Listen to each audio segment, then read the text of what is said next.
अश्रु भीनी आंखों से उन्हें विदाई दे रहा था। आदरणीय अध्यक्ष जी, अनेक चुनौतियों के बावजूद भी हर स्पीकर ने, हर सभापति ने बेहतरीन तरीके से दोनों सदनों को सुचारू रूप से चलाया है और अपने कार्यकाल में उन्होंने जो निर्णय किए हैं वो निर्णय मावलंकर जी से काल से शुरू हुए हो या सुमित्रा जी के कालखंड के हो या बिरला जी के, आज भी उन निर्णयों को रेफरेंस पॉइंट माना जाता है। ये काम हमारे करीब 17 स्पीकर और उसमें 2 हमारी महिला स्पीकर ने भी, और मावलंकर जी से लेकर के सुमित्रा ताई तक और बिरला जी का मार्गदर्शन आज भी हमें मिल रहा है। हर एक ने अपनी अपनी शैली रही है, लेकिन उन्होंने सबको साथ लेकर के नियमों कानूनों के बंधन में इस सदन को हमेशा ऊर्जावान बनाए रखा है। मैं आज उन सभी स्पीकर महोदय को भी आज वंदन करता हूं, अभिनंदन करता हूं। आदरणीय अध्यक्ष जी, ये सही है कि हम जनप्रतिनिधि अपनी अपनी भूमिका निभाते हैं, लेकिन सातत्यपूर्ण तरीके से हमारे बीच जो एक टोली बैठती है उनकी भी कई पीढ़ियां बदल गई है। कभी कागज लेके दौड़ के आते हैं, उनका भी योगदान कम नहीं है।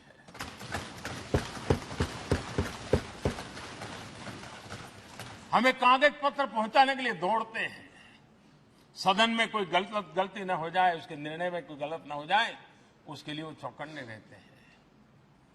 जो काम उनके द्वारा हुआ है उसने भी सदन के क्वालिटी ऑफ गवर्नेंस में तेजी लाने में बहुत बड़ी मदद की है। मैं उन सभी साथियों का और इनके पूर्व में जो रहे हैं उनका भी हृदय से अभिनंदन करता हूं। इतना ही नहीं, सदन मतलब ये खंड ही नहीं है, इस पूरे परिसर में अनेक लोगों ने, किसी ने हमें चाय पिलाई होगी, किसी ने पानी पिलाया होगा, किसी ने रात रात चली हुई सदन को किसी को भूखा पेट रहने नहीं दिया होगा। कई प्रकार की सेवाएं की होगी। किसी ने माली ने इसके बाहर के एनवायरनमेंट को संभाला होगा, किसी ने इसकी सफाई की होगी। न जाने कितने ही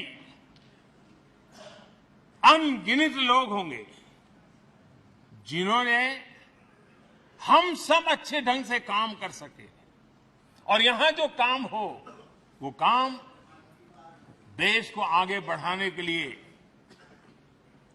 अधिक से अधिक तेजी से हो, उसके लिए जो माहौल बनाना, व्यवस्था बनाना, उसके लिए जिसने योगदान दिया है, मेरी तरफ से भी और इस सदन की तरफ से भी मैं उनका विशेष रूप से नमन करता हूं।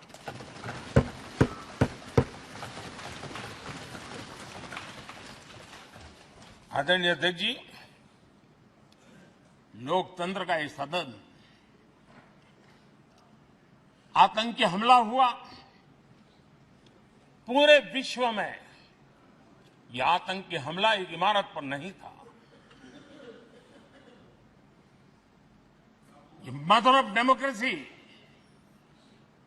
एक प्रकार से हमारी जीवात्मा पर यह हमला था।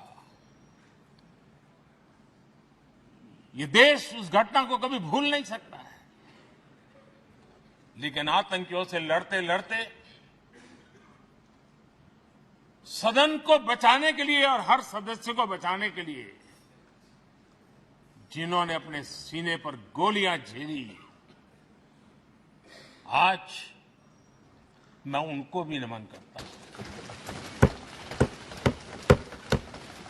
हमारे बीच नहीं है, लेकिन उन्होंने बहुत बड़ी रक्षा की है।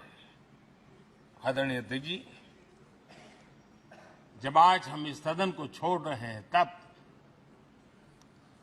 मैं उन पत्रकार मित्रों को भी याद करना चाहता हूं जिन्होंने जीवन में, कुछ लोग तो ऐसे हैं जिन्होंने पूरा जीवन अपने कार्यकाल में संसद के काम को ही उन्होंने रिपोर्ट किया है। एक प्रकार से वो जीवंत साक्षी रहे हैं। उन्होंने यहां की पल पल की जानकारी देश तक पहुंचाई, और तब तो ये सारा टेक्नोलॉजी अवेलेबल नहीं थी। तब वही लोग थे जो यहां की बात पहुंचाते थे, और उनका सामर्थ्य था वो अंदर की भी पहुंचाते थे और अंदर के अंदर की भी पहुंचाते थे।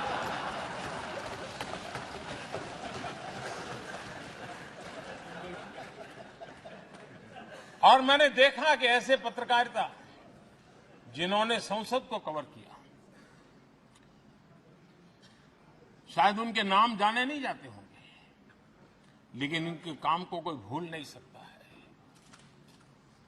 और खबरों को लिए नहीं, भारत की इस विकास यात्रा को संसद भवन से समझने के लिए उन्होंने अपनी शक्ति खपा दी थी। आज भी पुराने जो पत्रकार मित्र मिल जाते हैं और जिन्होंने कभी संसद को कवर किया हो, तो ऐसी अननोन चीजें बताते हैं जो उन्होंने अपनी आंखों से देखी होती है, कान से सुनी होती है, जो अचरज करने वाली होती है। यानी एक प्रकार से जैसी ताकत यहां की दीवारों की रही है, वैसा ही दर्पण उनकी कलम में रहा है, और उस कलम ने देश के अंदर संसद के प्रति, संसद सदस्यों के प्रति एक अहोभाव का भाव जगाया है। मैं आज कई पत्रकार बंधु होंगे जो रहे नहीं होंगे, लेकिन मेरे लिए जैसा ये सदन छोड़ना भावुक पल है, मैं पक्का मानता हूं इन पत्रकार बंधुओं के लिए भी ये सदन छोड़ना उतना ही भावुक पल होगा, क्योंकि इनका लगाव हमसे भी ज्यादा रहे। कुछ तो पत्रकार ऐसे होंगे जो हम लोगों की टर्म से भी समय उन्होंने काम किया होगा। आज उनके उस महत्वपूर्ण लोकतंत्र की ताकत बनने के लिए योगदान देने के लिए भी याद करने का अवसर है। आदरणीय अध्यक्ष जी, जब हम सदन के अंदर आते हैं, हमारे यहां नाद ब्रह्म की कल्पना है। हमारे शास्त्रों में माना गया है किसी एक स्थान पर अनेक बार एक ही लय में उच्चारण होता है तो वो तपोस्थली बन जाता है, उसके एक पॉजिटिव वाइब होते हैं। नाद की एक ताकत होती है जो स्थान को सिद्धि स्थान में परिवर्तित कर देती है। मैं मानता हूं ये सदन भी उस 7,500 हजार जनप्रतिनिधियों के द्वारा बार बार जो शब्द गूंजे हैं, जो वाणी यहां गूंजी है, उसने इस सदन में हम बैठकर आगे चर्चा करें या ना करें, लेकिन इसकी गूंज इसे तीर्थ क्षेत्र बना देती है।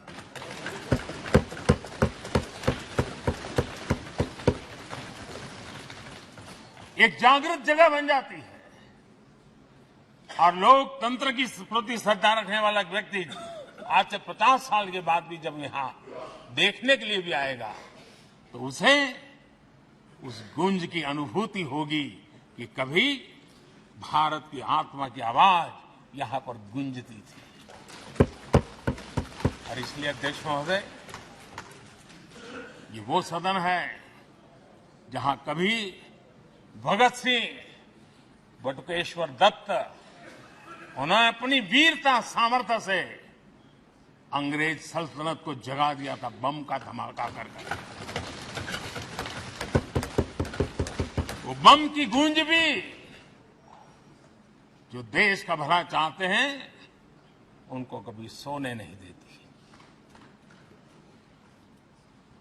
आदरणीय अध्यक्ष जी, ये वो सदन है जहां पंडित जी को इसलिए भी याद किएगा, अनेक बातों के लिए याद करेगा, लेकिन हम जरूर याद करेंगे